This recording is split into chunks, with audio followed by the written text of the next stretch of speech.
सन 2020 मानव सभ्यता के इतिहास का वह कालखंड जब महानगरों की चकाचौंध भय के अंधकार में डूब चुकी थी। हवाई अड्डे मौन थे, बाजार सूने थे और महाशक्तियां अपनी सीमाओं में कैद होकर एक अदृश्य महामारी के सामने विवश खड़ी थीं। लेकिन उसी समय पश्चिम एशिया की तपती रेत के नीचे इतिहास की एक और करवट ली जा रही थी। एक ऐसा समझौता जिसने दशकों पुरानी वैमनस्यता, युद्ध और वैचारिक शत्रुता को अचानक कूटनीतिक मुस्कानों में बदलना शुरू कर दिया। नाम था अब्राहम एकॉर्ड। और दोस्तों, आप देख रहे हैं अर्थशास्त्र, जहां हम खबरों को नहीं बल्कि खबरों के पीछे छिपी सत्ता, रणनीति और वैश्विक खेल को समझने की कोशिश करते हैं। 15 सितंबर 2020, व्हाइट हाउस का साउथ लॉन।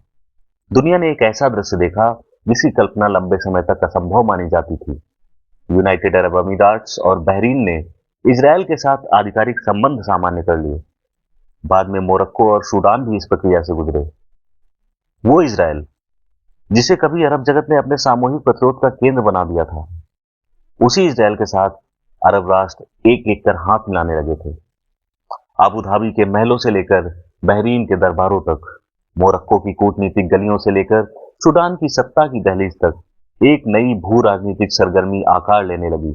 और तभी विश्व की दृष्टि जाकर ठहरती है एक ऐसे मुल्क पर जो स्वयं को इस्लामी अस्मिता का प्रहरी कहता है, जिसकी सीमाओं पर बारूद है, जिसकी राजनीति में मजहबी जज्बात सबसे बड़ा हथियार है और जिसकी सेना स्वयं को केवल एक राष्ट्रीय फौज नहीं बल्कि मुस्लिम उम्मा का रक्षक समझती है।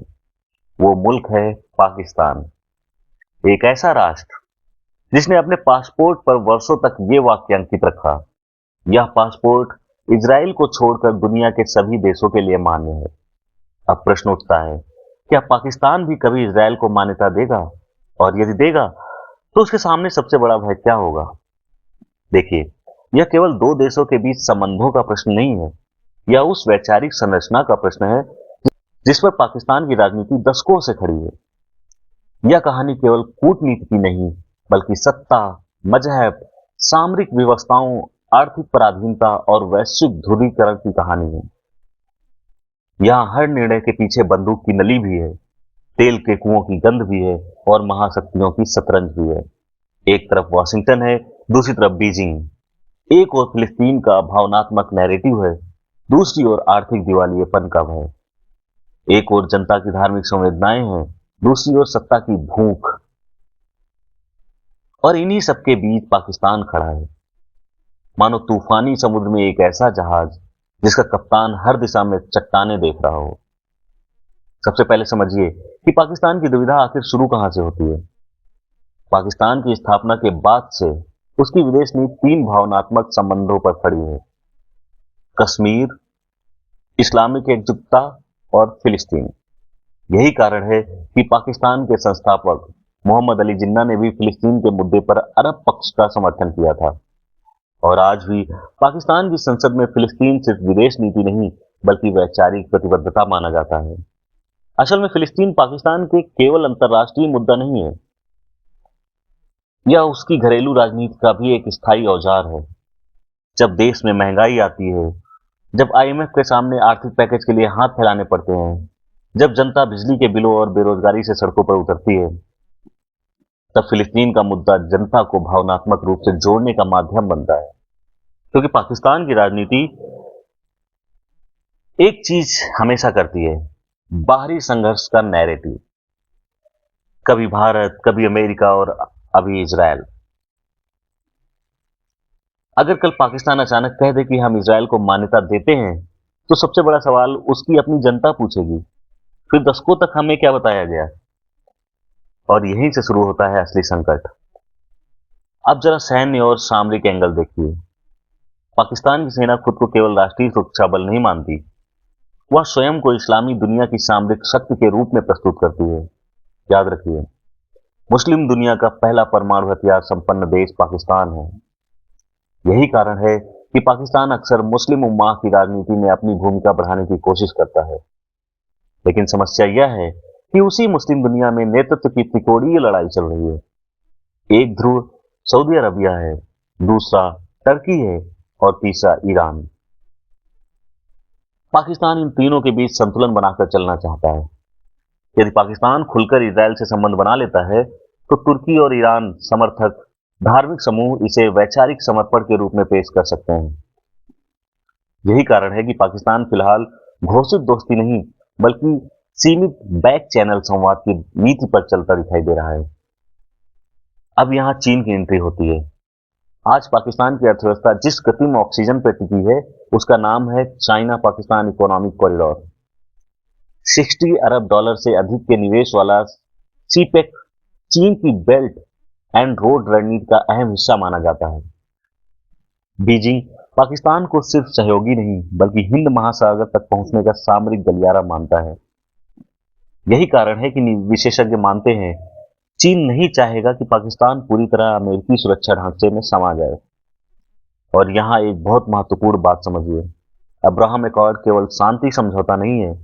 कई रणनीतिक विश्लेषकों के अनुसार यह पश्चिम एशिया में एक नए सामरिक गठबंधन की नींव है जिसका उद्देश्य ईरान के बढ़ते प्रभाव को संतुलित करना भी है। यानी अगर पाकिस्तान इस ढांचे में बहुत गहराई तक जाता है तो उसे चीन और ईरान दोनों की नाराजगी झेलनी पड़ सकती है और यही इस्लामाबाद की सबसे बड़ी रणनीतिक उलझन है। अब आते हैं सबसे महत्वपूर्ण फैक्टर पर, सऊदी अरबिया।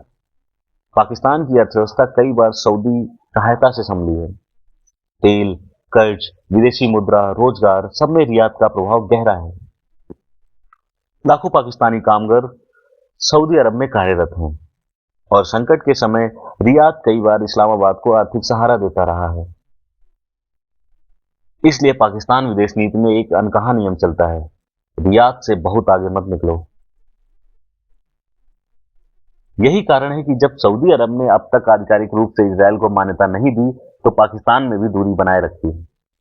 सऊदी अधिकारियों ने कई बार कहा है कि स्थायी समाधान टू स्टेट सॉल्यूशन के बिना संभव नहीं है, यानी फिलिस्तीन राज्य के बिना खुला सामान्यीकरण राजनीतिक रूप से कठिन रहेगा। अब सवाल उठता है, क्या पर्दे के पीछे पाकिस्तान और इजरायल के बीच कोई संपर्क है? कई अंतर्राष्ट्रीय विश्लेषकों और पूर्व अधिकारियों ने समय समय पर संकेत दिए हैं कि दोनों देशों के बीच अनऑफिशियल इंटेलिजेंस कांटेक्ट रहे हैं। कारण भी स्पष्ट है, इजरायल आज भी दुनिया की सबसे उन्नत रक्षा और निगरानी तकनीक वाले देशों में गिना जाता है। ड्रोन, साइबर सुरक्षा, जल प्रबंधन, एग्रीटेक एंड बॉर्डर इंटेलिजेंस, इन सभी क्षेत्रों में इजरायल की क्षमता अत्यंत उन्नत मानी जाती है। पाकिस्तान इन तकनीकों में रुचि रखता है लेकिन सार्वजनिक रूप से यह स्वीकार करना राजनीतिक विस्फोट पैदा कर सकता है। यही कारण है कि इस्लामाबाद पूर्ण अस्वीकृति और पूर्ण स्वीकार्यता दोनों के बीच धुंधला रास्ता चुन रहा है। अब सबसे खतरनाक पहलू, घरेलू अस्थिरता। आज पाकिस्तान कर्ज, महंगाई, राजनीतिक ध्रुवीकरण और कट्टरपंथी संगठनों के दबाव से जूझ रहा है। ऐसे समय में यदि सरकार इजरायल को मान्यता देती है तो यह केवल विदेश नीति का निर्णय नहीं रहेगा, यह सड़कों पर उतरने वाला आंदोलन बन सकता है।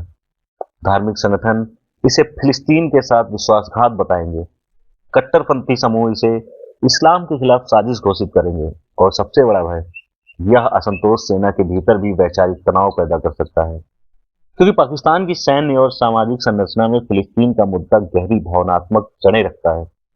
यही कारण है कि पाकिस्तान अभी देखो और इंतजार करो की नीति पर है। और अब अंतिम प्रश्न, क्या भविष्य में पाकिस्तान इजरायल को मान्यता देगा? संभव है, लेकिन सीधे नहीं। पहले बैक चैनल्स, फिर सीमित आर्थिक संवाद, फिर बहुपक्षीय मंचों पर सामान्य मुलाकातें और शायद बहुत बाद में आधिकारिक मान्यता।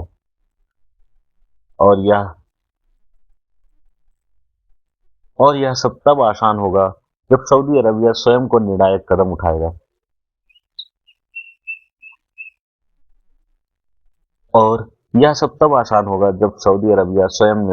उठाएगा। क्योंकि सच्चाई यही है, पाकिस्तान आज उस ऐतिहासिक चौराहे पर खड़ा है जहां पर हर दिशा में अवसर भी है और हर दिशा में विस्फोट भी। एक तरफ आर्थिक मजबूरी, दूसरी तरफ वैचारिक पहचान, एक तरफ चाइना, दूसरी तरफ अमेरिका, एक तरफ आधुनिकता की अनिवार्यता, दूसरी तरफ धार्मिक राजनीति की जकड़न। और इसी द्वंद में पाकिस्तान आज तक उस दरवाजे के बाहर खड़ा है जहां से उसे भविष्य की रोशनी भी दिखाई देती है और अपनी वैचारिक नींव का ढह जाना भी। ऐसे ही खबरों को जानने के लिए जुड़े रहिए अर्थशास्त्र से। तब तक के लिए धन्यवाद। जय हिंद।